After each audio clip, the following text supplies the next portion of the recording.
Estimados amigos, estos diálogos fiscales, lo actual y relevante del mundo tributario. Hoy vamos a platicar de medios de protección para las empresas. Tenemos un invitado experto que nos va a platicar del tema. No se vayan.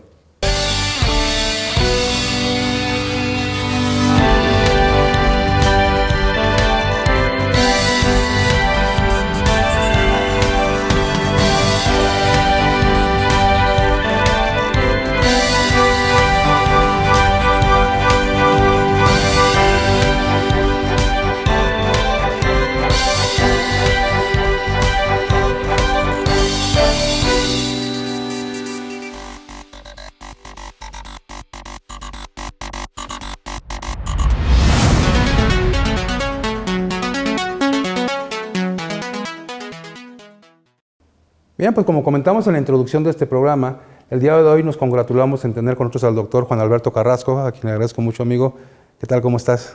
Mi querido amigo Jaime, ¿cómo estás? Te agradezco la invitación, saludo a tu auditorio y pues aquí listos para platicar de temas relevantes, importantes y que a veces los vemos como muy simples, muy sencillos, pero son fundamentales para la vida de las empresas, la vida corporativa. Sí, hoy que en México tenemos esta controversia que si los médicos cubanos, que si los mexicanos y que si somos suficientes o no para satisfacer necesidades de salud, pues también hay médicos en las empresas, y tú has desarrollado una metodología a la que le llamas la vacuna pentavalente para protección de las empresas, que me parece interesante, sobre todo por el carácter que muchas veces se le ha dado al asesor, al consultor de médico de empresas, de quien rescata en muchas de las ocasiones distintas enfermedades que pueden tener los entes económicos. ¿De qué se trata tu metodología, Juan Alberto? Efectivamente, pues mira, a manera de introducción y muy breve para no desviarnos, porque estos son temas, además de apasionantes, muy amplios, pero pues tú sabes que no en vano se le llama persona moral, porque justamente esta ficción jurídica, esta ficción de ley de las empresas, que es una persona moral, pues tiene las mismas características de una persona física. Nace, es más, se concibe, ¿no? Desde que alguien empieza a decir, oye, vamos a poner un negocio, vamos a asociarnos, ahí empieza la concepción de la persona moral. Después nace la vida jurídica, tiene su acta de nacimiento la persona física, tiene su acta constitutiva y pues después tiene el ciclo normal de la vida, nacer, crecer, reproducirse y pues en la mayoría de los casos morir. Y justamente todos sabemos que existe una alta tasa de mortandad precoz en las empresas. En nuestro país, estaba viendo una estadística que cerca del 80% no culminan los primeros 3 años. En los 3 años mueren las empresas, la gran mayoría, y de ese 30 o 20% que sobreviven, quiero decirte que no terminan al 5º año, no llegan al 5º año, nuevamente una tasa similar del 70-80%. Entonces, cuando vemos las estadísticas, pues existe una cantidad impresionante de mortandad, yo diría precoz, de las empresas, y justamente como a los niños se les pone su esquema de vacunación, y bueno, pues hay algo que yo le llamo la vacuna pentavalente para la protección corporativa. Algunas son como estas vacunas, haciendo la analogía, pues el cuadro básico que se le pone al niño para que pues pueda crecer, pueda desarrollarse, y no por situaciones que mataban a la gente hace apenas menos de 100 años y que hoy es lo más normal, pues desgraciadamente muchas empresas, muchos empresarios, algunos asesores no se enfocan en la parte fundamental, en la parte básica. Recordarás que hay una anécdota por ahí de un entrenador de fútbol americano que dijo back to the basic, ¿no? O sea, vámonos a lo básico. Bueno, esto es un poquito de eso. La vacuna pentavalente, yo creo que son algunos fundamentos que le permiten a la empresa crecer de una manera sólida. Sí, mira, yo creo que hablando de la necesidad de un esquema de este tipo, la estadística que nos da, que además es una estadística de economía, es una estadística que se ha manejado en México durante mucho tiempo, me dices, en principio, en los primeros 2 años, 3 años sobrevive el 20%, y después en los siguientes 3, hasta llegar a los 5, el 20% del 20%, Así el 4% de las empresas. Entonces el nivel de mortandad, haciendo este símil nuevamente, el nivel de mortandad de las empresas es del 96%, el 95%, y si fuéramos muy generosos a lo mejor el 90%, el 10% de las empresas subsiste, pero subsiste en muchos de los casos, y también entendiendo este ámbito de la microeconomía y de las pequeñas empresas, subsiste en un ámbito de una economía familiar. Y creo que esta metodología que nos vienes a platicar podría tener dos fines. Uno, sobrevivir, si no, lo demás pasa a segundo término, pero el otro también, me imagino, sería reforzar conductas de tal forma que podamos evolucionar a un mejor esquema de empresas. O sea, que no te quedes en la micro o en la pequeña empresa. Y bueno, precisamente a partir de ello me gustaría que nos dijera, bueno, es una vacuna pentavalente, 5 aristas, 5 esquinas o cinco partes que tendríamos que analizar. ¿Cómo empezamos con una empresa? Empezamos normalmente en una microempresa a trabajar los empresarios de todólogos. Conforme va creciendo la empresa, a veces ni siquiera se siente, ni siquiera se percibe. ¿Qué tenemos que hacer a partir de ahí para poder tener un desarrollo que pueda prevalecer en el tiempo? Permíteme regresar un poquito y retomar tu comentario para seguir esta analogía con la que empezamos. Ya lo decías, no solo sobrevivir, porque si hiciéramos la analogía de un niño que a lo mejor no le ponen la vacuna de la polio y no se muere, pero su calidad de vida se ve mermada de por vida, ¿me explico? No hay vacunas de nada, ¿no? Entonces, bueno. Ahí está, creo que estamos peor, ¿no? Así es, híjole, estás poniendo el dedo en la llaga y ahora sí que ni le echamos más porque ahí nos vamos a desviar, claro. Vamos a terminar apasionados ahí y sí, es una triste realidad lo que tú estás señalando. Sin embargo, volviendo a nuestro punto, te decía, bueno, si pensamos en términos de una persona que le llega a dar poliomielitis de niño, pues a lo mejor sobrevive, pero su calidad de vida, al menos en cuanto a sus funciones físicas, pues se va a ver muy, muy mermada, va a tener una vida de dolor, no se va a desarrollar 100%, pues queda ahí con una, no sé si sea la palabra adecuada, malformación o una lesión, ¿verdad?, orgánica. Bueno, pues lo mismo pasa en las empresas. A lo mejor la empresa sobrevive o la empresa sigue, pero muerta en vida, como está de moda eso. No es vivir por vivir tampoco, entonces. Efectivamente. Y estoy totalmente de acuerdo. No se trata de que la empresa sirva de autoempleo, porque creo que finalmente tenemos que buscar un crecimiento. Pero si te parece, y para que comencemos a ver estas 5 fases de tu metodología, vamos a hacer un corte. Estamos en Diálogos Fiscales. Esto es lo actual y relevante del mundo tributario. No se vaya. Las empresas no pueden morir, pero tampoco pueden vivir a medias. Regresamos.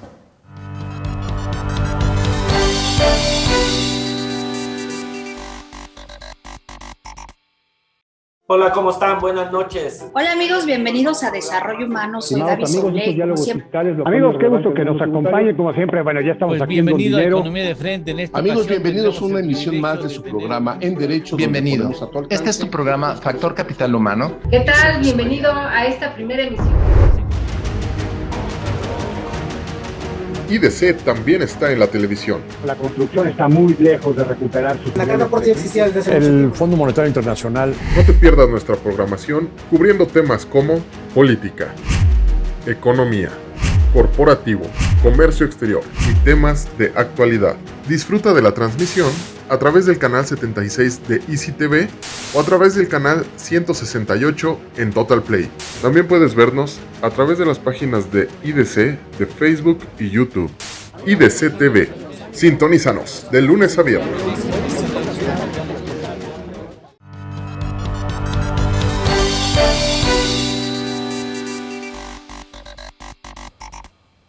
Bien, pues regresamos. Estamos con el doctor Juan Alberto Carrasco, un gran amigo y además un gran conocedor del mundo de las empresas. Y finalmente, eso me parece que te ha llevado a la vida profesional, siendo contador, abogado, doctor en ciencias de lo fiscal y estudioso todo el tiempo de distintas materias que están vinculadas a la vida de las empresas. Dices, una primera parte sí es importante sobrevivir, pero después es sobrevivir también con calidad de vida, de tal forma que la empresa logre sus objetivos primarios y después todos los objetivos que van alrededor de una empresa, como es la generación de empleos, como es ser un detonador de economía, como es lograr objetivos de orden social. Pero para eso sobrevivir es básico, pero después sobrevivir bien. ¿Cómo es la metodología o cómo iniciarías tú esta parte de la plática? Pues mira, yo le llamo la vacuna pentavalente porque son 5 elementos. El primero es el control interno. Los voy a mencionar y después brevemente explicamos cada uno. El primero es el control interno, después la contabilidad, después la auditoría, el compliance y el due diligence. Entonces son 5 puntos, 5 temas que no importa el tamaño de la empresa, porque a veces cuando ya oímos auditoría, compliance o due diligence, dicen, no, bueno, eso es para las grandes empresas, pero hace rato decías algo muy cierto, no se trata solo de sobrevivir, se trata de que la empresa pueda crecer de manera sana, estable, sin ser un zombie corporativo, sin ser un zombie empresarial, porque ¿cuántas empresas hay como el meme de que es como dice este compa, ya está muerto, nomás no lo sabe? No lo sabe, así. No, así hay muchas empresas. Esta empresa ya está muerta. No se ha enterado, ¿no? Sí, esta empresa ya está muerta, nomás no se ha enterado porque no podría hacerle frente a sus pasivos, no podría hacerle frente a sus contingencias laborales, no podría hacerle frente a los créditos fiscales que ya tiene. Entonces, pues es un zombie, es un muerto en vida. Tú eres un gran jugador de ajedrez. Una vez me diste ahí una revolquiza peor de lo que yo pensaba, pero bueno, en el ajedrez a veces así es, ¿no? Pues ya no, hagas lo que hagas, ya invariablemente vas a perder. Bueno, hay muchas empresas que pues ya solo están alargando su agonía. Entonces, el primer punto del cual no puede haber más, el primer fundamento pues es el control interno. Yo siempre he dicho que la empresa, en realidad el todo de la empresa, pues es lo administrativo. Si hay una buena administración, y digo, no estoy descubriendo el hilo negro ni inventando el agua tibia, todos sabemos que el elemento fundamental para el crecimiento de las empresas es la administración. Hay una buena administración, pero además tiene una secuencia muy lógica, muy básica. Si tú tienes una buena administración, vas a tener una buena contabilidad. Si tienes una buena contabilidad, vas a poder tomar buenas decisiones, vas a poder cumplir con tus obligaciones tributarias de la mejor manera, poder hacer planeación fiscal dentro de los términos de ley, vas a poder tomar los créditos correctos que no te ahoguen a la larga, porque a veces son trampas mortales, claro. Tú lo sabes, ¿no? Sí, y el control interno básicamente es un elemento que no desarrollamos en las empresas, ¿no? Operamos como nos va guiando la vida, como se nos van presentando las circunstancias, pero jamás tomamos el momento de detenernos y reflexionar cómo tendrían que ser las cosas. ¿Cuáles serían algunos consejos básicos que tú nos pudieras dar para tener ese control interno dentro de las empresas? Pues mira, las empresas descansan sobre procesos. Los procesos los desarrollan puestos. Los puestos los ocupan perfiles y los perfiles son ocupados por personas. Pero lo que está en la base de esta pirámide que les permite a las empresas crecer, porque muchas veces contratan a la persona sin pensar en el perfil que debe tener la persona, sin conocer el puesto y mucho menos el proceso. Entonces, ya decíamos hace rato, back to the basic, o sea, hagamos un análisis de los procesos que hay en la empresa y qué debe estar documentado, dónde están las fugas. Muchas veces las empresas hemos tenido la experiencia que llegamos a las empresas, tienen problemas económicos severos y no es que no vendan, no es que no tengan márgenes de utilidad interesantes, no es que no haya mercado, no es que no sean competitivos, etcétera. El problema es que tienen una tubería llena de hoyos, se les está fugando por todas partes, no hay las mermas, el robo hormiga, el presentismo laboral, etcétera, un sinfín de... Sí, a veces cosas tan sencillas como un divorcio entre el área de compras, por ejemplo, y el área de ventas, y muchas veces hemos encontrado problemas tan sencillos como que la empresa compra más de lo que vende. Así es. Y se va sobreinventariando, va creciendo, pero va creciendo por casualidad. No, o al revés, fíjate que apenas estábamos analizando una empresa de la industria de la transformación, una empresa enorme, increíble, pero no tiene el proceso de compra, justamente lo que tú estás diciendo, pero al revés. No, el problema era tan simple que no controlaban los stocks, y al no controlar los stocks, detonaban la alerta de que ya no hay en el momento justo. El problema que sucedió es que con todo este problema de la pandemia, ahora la proveeduría... Sí, el abastecimiento... Exactamente. Entonces tuvieron que parar como 3 días con las pérdidas que eso implicaba por no tener un buen control interno. Entonces el control interno es integral. Te sirve de manera financiera, jurídica, tributaria, laboral, etcétera. Pero para tener un buen control interno necesitas conocer tus procesos. Conocer lo básico, decías, ¿no? Ir a lo básico nuevamente. Y después estamos operando, suponiendo que ya hubiéramos superado esa primera fase que tú dices del control interno, y después se comienzan a tomar decisiones sin bases ciertas, más en la intuición del empresario, no digo el mexicano, pero el empresario, el microempresario en lo general, es muy intuitivo y muchas veces toma decisiones sin base. La contabilidad. Sí, ya decíamos, vamos a ponerle una diagonal, control interno, diagonal administración, pero me gusta más enfocarlo porque el control interno ya es como algo, como administración aplicada, me explico, como algo práctico. Entonces, no puedes tener una buena contabilidad, es imposible tener una buena contabilidad si no tienes un buen control interno. Y por ahí se critica mucho, tú has oído que la misma presión tributaria del Estado ha permeado en la mentalidad del empresario y del prestador del servicio para que nos volvamos lo que se le llama fiscalero, ¿no? O sea, todo lo ves en términos de lo fiscal, del pago de impuestos, del pago de impuestos. Y precisamente por esa percepción que incluso el Estado abona de que el contador es un mal necesario, es que mucha gente no lleva su contabilidad como debiera ni la usa como debe ser. Si te parece, vamos a hacer un segundo corte, vamos al último bloque. Estos diálogos fiscales, no se vaya.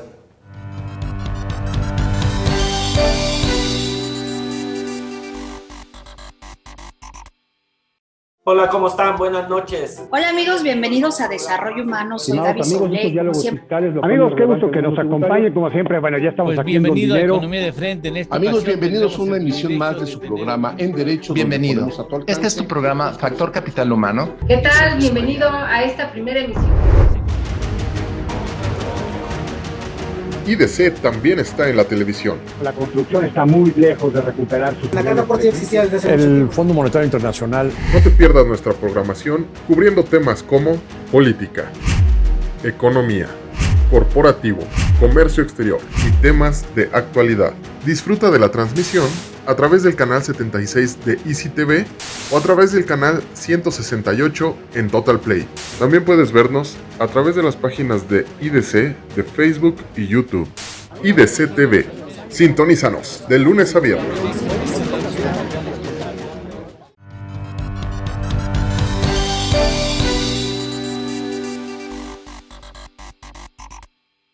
Bien, pues regresamos, Juan Alberto.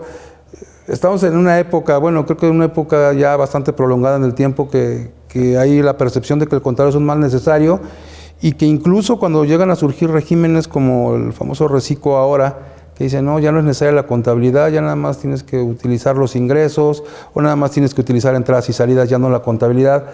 La gente incluso dice, bueno, qué bonito régimen que no lleva contabilidad. Hablamos de una obligación fiscal, pero en sí la contabilidad, Claro. ¿por qué tiene que usarse como elemento fundamental en las empresas? Porque es la herramienta básica, es el timón de tu empresa. En gran medida es el timón de tu empresa que te permite corregir el rumbo, que te permite dirigirte a tu destino, porque recordemos, la contabilidad es un tema financiero. De hecho, ¿qué es lo que produce la contabilidad? Información financiera. De la información financiera se desprenden los impuestos. Claro, es tan gravísimo en la inmediatez el pago incorrecto de los impuestos que por eso se ha enfocado a temas fiscales. Pero la contabilidad es un tema financiero, es una herramienta financiera y alguien me dijo algo muy cierto. Tus negocios son tus finanzas. O sea, lo que tú hagas para generar tus finanzas, ese es como que el medio, pero a final de cuentas el negocio es financiero. Tienes que ver tus flujos, tus capacidades de pago, tus márgenes de utilidad, tus mermas, tus contingencias, etc. Y la contabilidad, a menos que entiendas esta parte, pues no la vas a poder usar como la herramienta que es que te permite tomar unas decisiones adecuadas. Y tan importante es que por eso debe ir de la mano pues con la auditoría.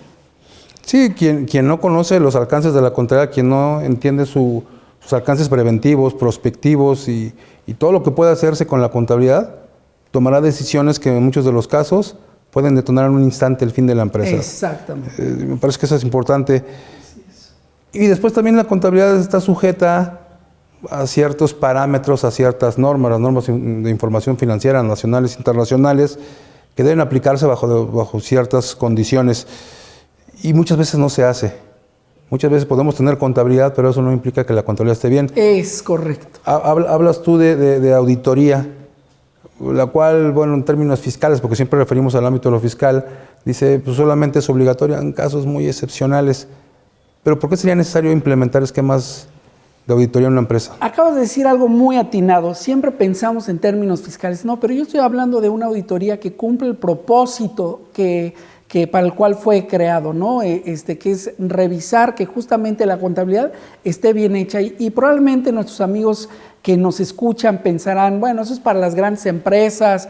Mire, les sale más caro tener una mala contabilidad que invertirle un poquito para entrar en un círculo virtuoso. Porque yo digo que este engranaje, contabilidad, auditoría, nos lleva a una mejora continua, que con el tiempo nos llevará a tener una contabilidad que cumpla con las características primarias de la información que debe tener la información, ¿no? Entonces, mire, si usted tiene una empresa y tiene X presupuesto, póngale usted los ceros que le esté dedicando, créame que una muy buena inversión es pagar una iguala adicional en proporción a su negocio, ¿no? Para que le hagan una auditoría contable, básicamente financiera. Básicamente financiera. Conforme le dé sus números y vaya usted creciendo, pues ya la irá ampliando a otras áreas, porque hay todo tipo de auditorías de calidad, de procesos, financiera, fiscal, etcétera, administrativa, jurídica, en fin. Pero vamos a empezar con lo básico, establecer un mecanismo que nos asegure que la contabilidad que nos están presentando está correcta. Con eso se va a hacer un círculo virtuoso que a los años va a dar muy buenos rendimientos. Sí, por supuesto. Y precisamente de todo este control y de todo este conocimiento del negocio, algo que tenemos que entender también es que en los últimos tiempos se ha dado por sentar nuevos comportamientos éticos, nuevas perspectivas de vida de las empresas y de las personas, la cercanía que tenemos por las redes sociales, los incumplimientos normativos que cada vez son más normas y son más estrictas, nos llevan a la necesidad de establecer esquemas de cumplimiento, programas de cumplimiento, una ética muy bien desarrollada, muy bien definida. Hoy un error que podemos cometer en la calle puede dar al traste con un negocio o de uno de nuestros empleados, y esto ha dado lugar, por la información que platicamos antes del programa, ha dado lugar a los famosos programas de cumplimiento, el famoso compliance, que hoy es un tema de moda y además es una necesidad real también de las empresas. Así es, fíjate que siguiendo esta secuencia, pues tratando de ponerle una lógica incluso secuencial, podríamos decir, bueno, partimos con el control interno, ese es el fundamento. Sin un buen control interno no hay nada. Entonces tienes un buen control interno, puedes tener una buena contabilidad, puedes entrar en un proceso de mejora continua con una auditoría, pero aquí quiero hacer una aclaración. La auditoría es, veamos al pasado, tú sabes que va caminando, el auditor va caminando atrás del contador y le va recogiendo las semillitas que se le van cayendo o le va diciendo ya te desviaste 1 grado en tu camino, corrige el rumbo. Y el compliance está más, este cumplimiento normativo que hoy es excesivo porque tenemos normatividad tributaria, de seguridad social, de las normas normas oficiales mexicanas, de todo tipo, y luego dependiendo incluso el giro de la empresa hay normatividad adicional. Entonces el compliance es como sacar tu telescopio un poquito, ¿no? Y decir, a ver, ¿qué viene 5 kilómetros adelante? No me quiero topar con una sorpresa que ya no pueda reaccionar. Entonces este compliance es como ver un poquito hacia el futuro y detectar riesgos, detectar toda esta lista de obligaciones normativas que tiene que cumplir y hacer un esquema para cumplirlas y también para saber reaccionar en su momento. Al incumplimiento, claro. Y bueno, hablamos hoy de un símil, de una vacuna, y tú pones esa vacuna. ¿Cómo te acercas tú a las empresas? Y finalmente también, porque estamos a punto de terminar, ¿cómo te pueden encontrar en redes o dónde te pueden buscar para que les pongan la famosa vacuna si alguien de nuestro público está interesado en ella? Pues mira, lo primero que yo hago es que les aplicamos algo que es un check-up empresarial, así como cuando vas al médico y te hacen el check-up para saber los puntos básicos. Bueno, pues también aplicamos este procedimiento para saber dónde están los problemas, poderlos detectar. Y bueno, pues me pueden buscar en redes como Alberto Carrasco, en Facebook, entre paréntesis, Argos Cursa, ahí me pueden contactar. Bueno, pues Juan Alberto, pues te agradezco mucho que nos hayas acompañado.